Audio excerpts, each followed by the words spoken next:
To help us understand why the message conveyed through American media in the post-war era was so remarkably uniform, it is useful to examine exactly who was controlling the message.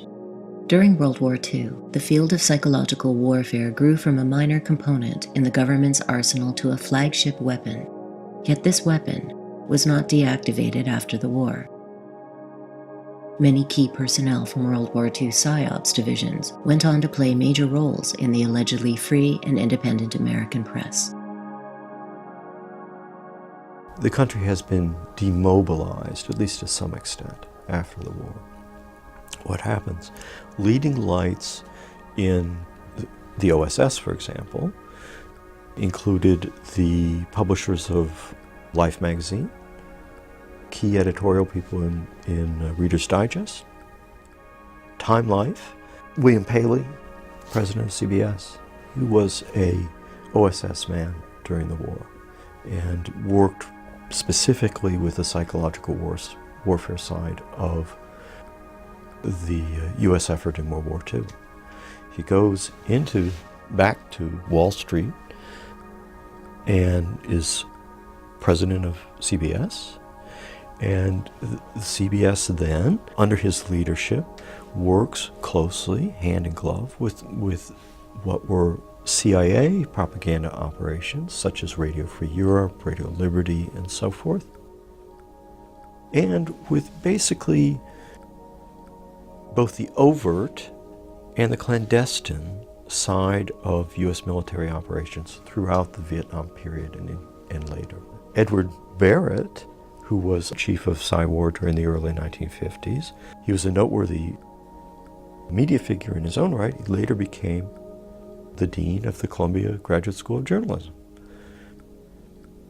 There are many other examples along these lines, and what it points to, and you can read this in their memoirs, is a network of people whose relationship was forged during World War II, and in a common political warfare effort against a specific enemy, Nazi Germany or Imperial Japan, that took that sensibility about media being able to operate both in war and peace, and use that and forge that as the mainstream media in the United States in the wake of World War II.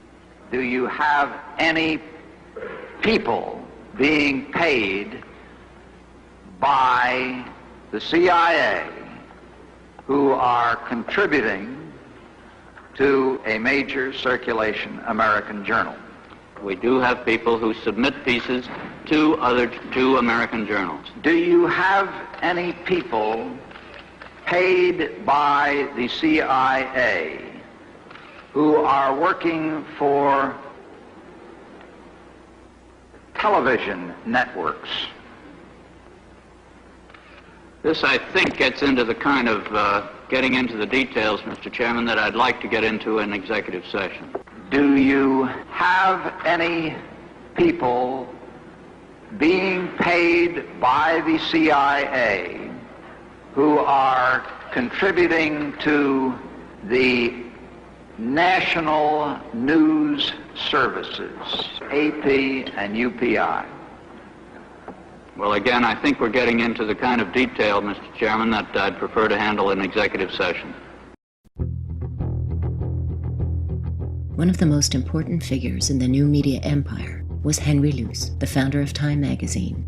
An early supporter of fascism and a member of the elite secret society Skull and Bones, Luce had written in 1941 of an American century in which the United States had the right to exert upon the world the full impact of our influence for such purposes as we see fit and by such means as we see fit. Foreign big business was weakened during the war, and today American big business is the strongest. And they have a dream: to dominate the world. They call their dream the American century. The American century means the century of big business instead of the century of the common people. After After the fall of the Soviet Union, Luce's theory would be rebranded as the Project for a New American Century. The latter document laid out a program for full-spectrum dominance of the U.S. military across the entire planet.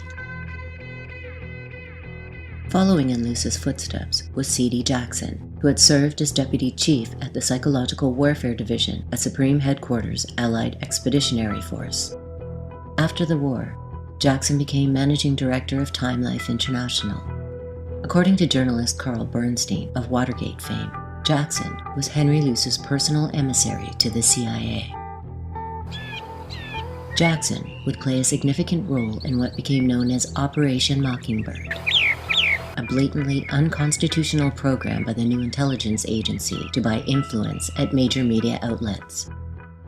Media assets were created at ABC, NBC, CBS, Associated Press, Reuters, Hearst Newspapers, Scripps Howard, and virtually every other major news organization.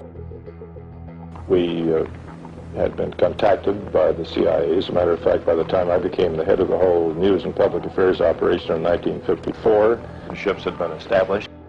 Bernstein reported in 1977 that for over 25 years, more than 400 U.S. reporters had willingly carried out intelligence assignments for the CIA. The very important critiques of the corporate media and how it functions as an institution, as part of the establishment, need to be supplemented by an understanding of the role of infiltration of the media itself.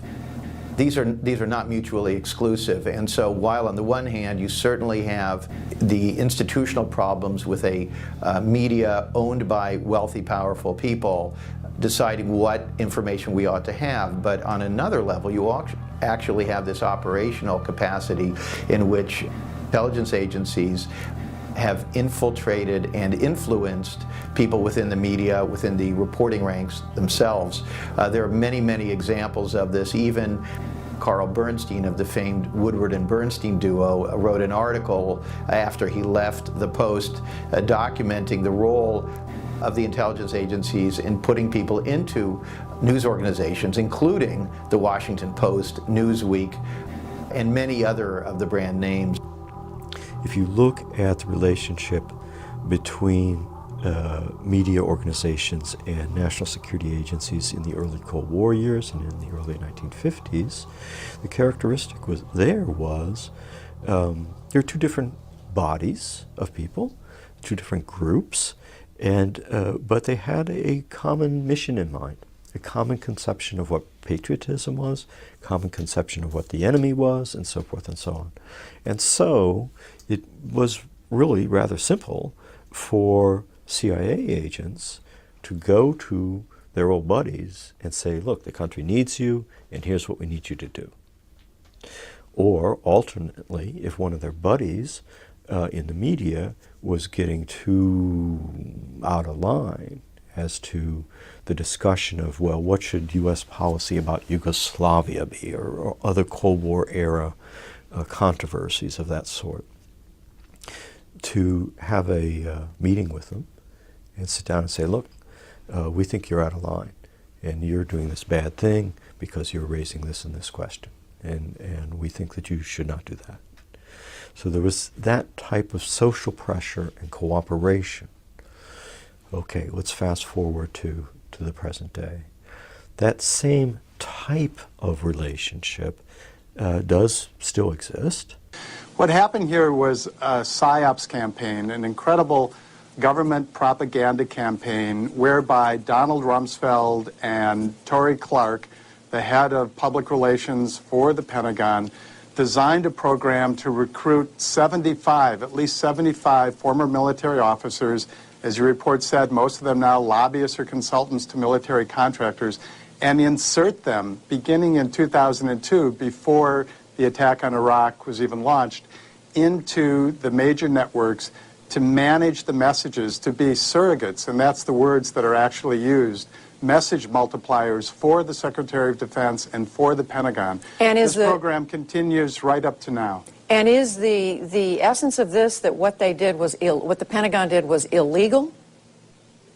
Yes, what they did was illegal. Now, the Pentagon might contest that, but we've had various laws on the books in our country going back to the 1920s. It is illegal for the U.S. government to propagandize citizens in this way. In my opinion, this war could have never been sold if it were not for this sophisticated propaganda campaign. And what we need is congressional investigation of not just this Pentagon military analyst program, but all the rest of the deception and propaganda that came out of the Bush administration and out of the Pentagon that allowed them to sell and manage this war. Well, we want to keep this, for the purposes of this discussion, focused on this particular report. And the war in Iraq goes forward for 3, 4, 5 years before questions that were obvious even before the war began to be discussed in the public debate. Illustrating the shared mindset between the state and elite media institutions was Katharine Graham, who led the Washington Post for over 2 decades. In a 1988 speech given to senior CIA employees at agency headquarters, she remarked, "We live in a dirty and dangerous world. There are some things the general public does not need to know and shouldn't. I believe democracy flourishes when the government can take legitimate steps to keep its secrets and when the press can decide whether to print what it knows." Meanwhile, the military was conducting its own experiments in public opinion, military mobilization, propaganda, and related fields. Approximately $1 billion a year was spent on these endeavors, an incredible amount for the time period.